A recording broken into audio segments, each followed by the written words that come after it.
வணக்கம், நான் உங்க மாது பாலாஜி பேசுறேன். இந்தியா வர்சஸ் ஆஸ்திரேலியா செமிஃபைனல்ஸ் நேற்றுக்கு எத்தனை பேர் பார்த்தீங்கன்னு எனக்கு தெரியல. பட் நான் ஃபுல் மேட்ச் பார்த்தேன். அதாவது ஆஸ்திரேலியா ஆடும்போது நல்ல பிரமாதமாக ஆடிந்தாங்க. டமால் டமால் டமால் அடிச்சிருந்தாங்க. நம்ம மேட்சே இல்லைங்கிற மாதிரி அப்படிங்கிற மாதிரி அவங்க அடித்தாங்க. நம்மளோட ஃபீல்டிங்கு கொஞ்சம் புவராக தான் இருந்தது நேற்றுக்கு. ஒரு ஸ்டேஜில் அவங்களை கண்ட்ரோலே பண்ண முடியாது அப்படிங்கிற மாதிரி ஆயிடுச்சு. ஸோ அந்த மாதிரி ஆடிந்தாங்க அவங்க. நான் அப்போ எனக்கு ஒரு இன்டர்வியூ ஒன்று வந்தது. அதுக்காக நான் அந்த இன்டர்வியூக்காக போயிட்டேன்.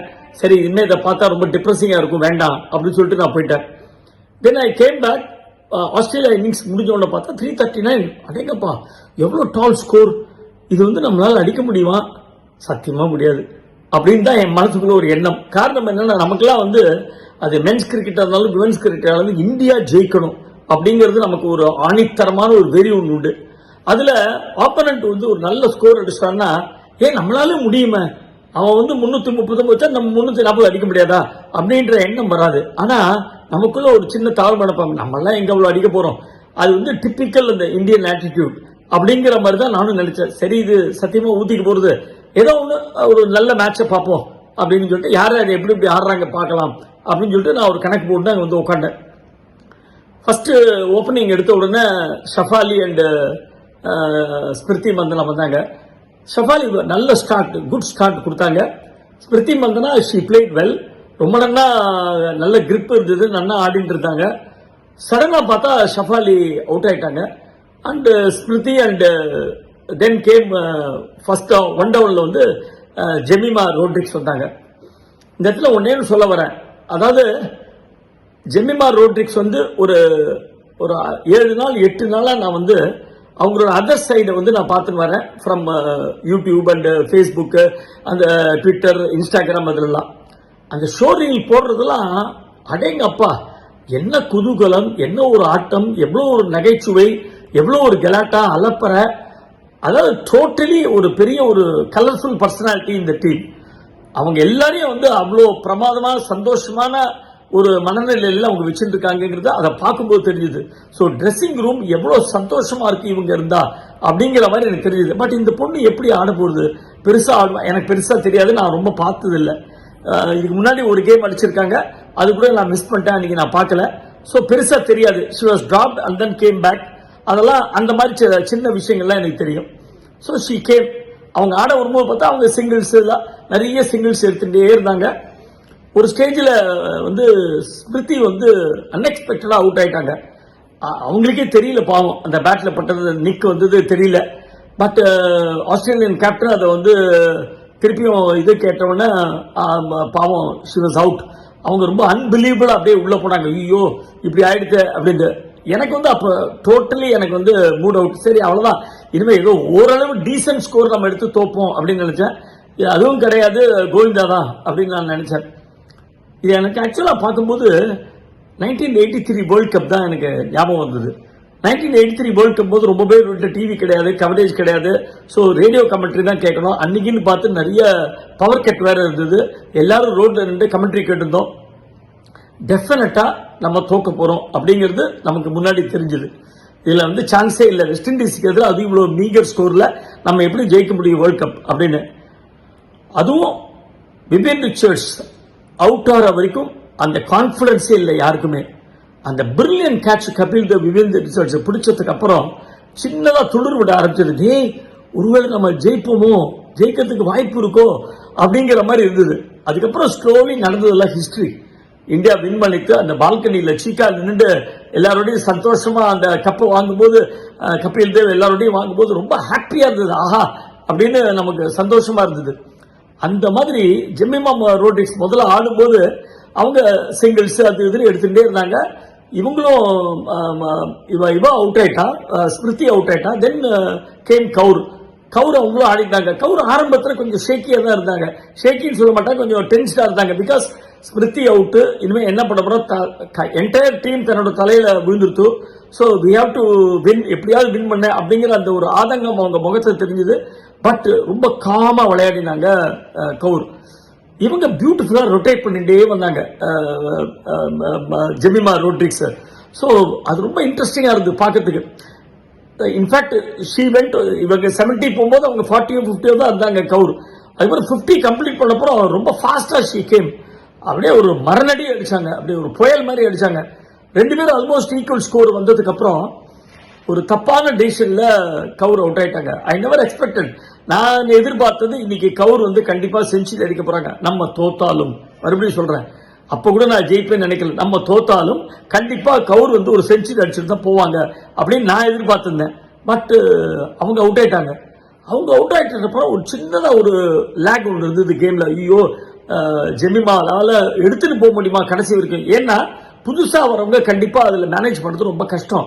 யாராவது ஒரு எஸ்டாப்ளிஷ்டு பேட்ஸ்மேன் விளையாடிந்தவங்க, நல்ல ஸ்ட்ராங்கா விளையாடிந்தவங்க should take it to the final, last over வரைக்கும் எடுத்துட்டு போனோம்.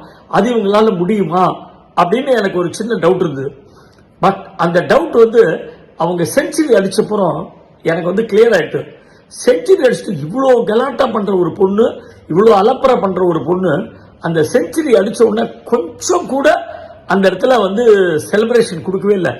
அவங்க பாட்டு காமா செஞ்சுரி அடிச்சு லைட்டா பேட் அப்படி தூக்கிட்டு பேசாம விட்டாங்க.